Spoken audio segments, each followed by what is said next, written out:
Hi everyone, it's Judy here again in the Chemistry Lab, and in this video I'm going to talk to you about heating in the lab and more specifically how to use a Bunsen burner. So a Bunsen burner is the most common source of heat that we use for heating in the lab. We could use it anytime we need to speed up a chemical reaction or if we need to cause a change in state for liquid to evaporate, for instance. So there are many different reasons why we use Bunsen burners. One case where we would not use a Bunsen burner is heating of flammable liquids. So if we need to heat a flammable liquid, you do not want to use an open flame such as a Bunsen burner because of course that could create a very hazardous condition. But there are many other times where we will use a Bunsen burner. So I want to make sure you're comfortable with using it. So this is a Bunsen burner, and I'll just point out some of the parts of the Bunsen burner that you need to be aware of. Of course, it has a base that allows it to sit securely on the bench.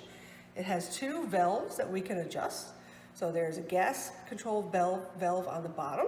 So it's just a dial. We can open it or close it to let gas into the flame.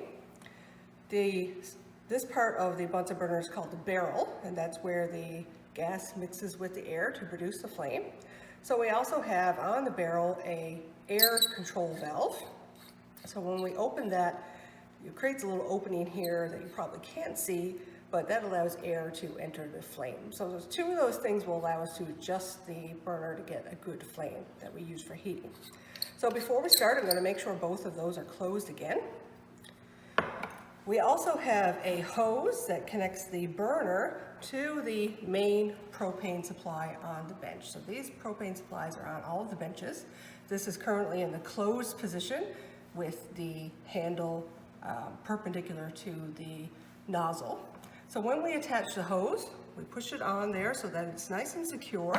You don't want it too tight so that it's going to be really difficult to get off, but you want it tight enough so that propane does not escape out into the lab. So when we're ready to start, we want to get a lighter so that we can light our Bunsen burner. We want to make sure that your lighter is working properly before you try to start the flame, because if you do light the flame and the Bunsen burner doesn't work, then you have propane escaping out into the lab while you're trying to get your lighter to work. So it's always a good idea to make sure your lighter works properly first. So with these type of lighters, we push sort of in towards the lighter and across, and you should see sparks. Okay? That allows us to light our flame. If you don't get the sparks, try another lighter or make sure you find one that works properly. Okay? So when we're ready to light the flame, we've already connected to the main propane supply on the bench. Now we're going to open our gas inlet valve about a full turn, okay, to allow some gas in. We're also going to open our air supply about a full turn as well to allow some air in. Now we have our lighter ready. We're going to turn on the gas at the bench to make sure it's in line with the hose that's on, and then we light it, and it lights right away. If it doesn't light right away, say after 10 or 15 seconds, you should turn off your gas supply at your bench and try again. Don't leave it on and keep trying to get it to light. Turn it off and try again.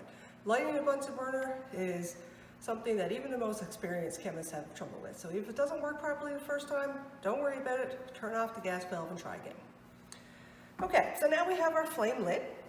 You can see that because I have a nice yellow flame here, it's very visible. So if there's any time that you have to walk away from the bench, you want to leave your flame nice and yellow like this so that if there's anybody else in the room that walks by, it's very visible so that they're aware that there's a flame there and it doesn't become a safety hazard.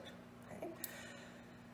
So I'm going to illustrate to you the difference between a yellow flame and a blue flame and which one is best for heating. So we'll start with the yellow flame because that's what we have here now.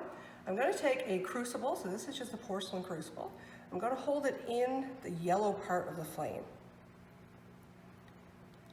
And what you should be able to see is that as it's in the yellow part of the flame, it becomes coated in a soot layer. Okay?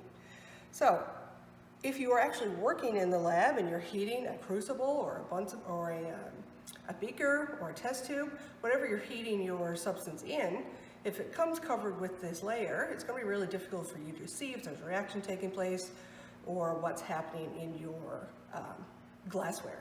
Not to mention that it's dirty and you have to clean it up. Okay?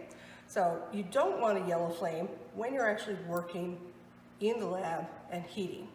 What you want for heating is a nice blue flame. So if I adjust the air valve here, and as I open it, you can see that the yellow is going away and we're getting more of a blue flame. I'm going to adjust the gas just a little bit, turn up just a little bit higher. So this would be an ideal flame for heating, where you have mostly blue and just a flicker of orange or yellow in the top.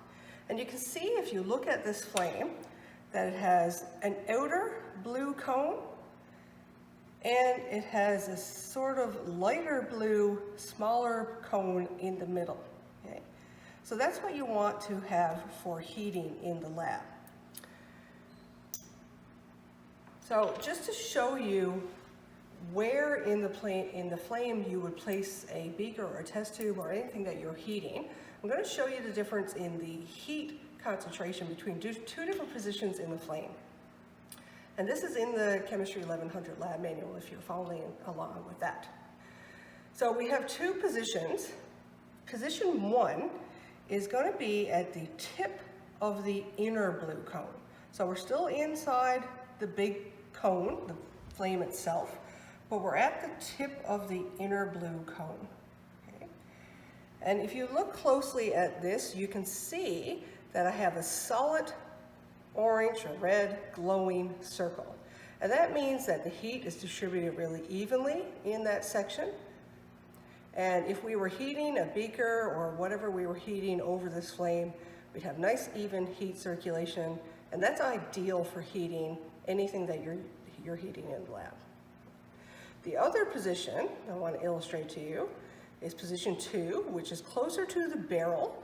So it's sort of about halfway through that inner blue cone. And if I put the gauze in there, you'll see that there is a section in the middle that is not as hot. Okay, so you see as I move it down, it forms more of a ring rather than a solid circle like we saw in the first position. Okay?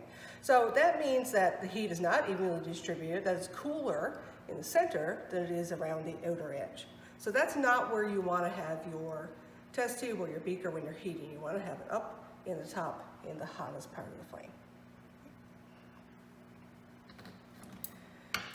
So the last thing I need to tell you is how to extinguish a flame properly. So when you're done with the flame, first thing you're going to do is close your air valve. Okay, so we're going back to the yellow flame again. Okay. Then we're going to turn off our gas control valve at the bottom. At this point, your flame should go out. Then the last step is to turn off your gas supply on the bench so that the supply of propane is shut off. And then you're done. You want to make sure before you put away your flame, or your burner I should say, it's still going to be very hot because obviously you just had a flame there. You want to make sure you let it cool down before you put it away. Thanks for watching.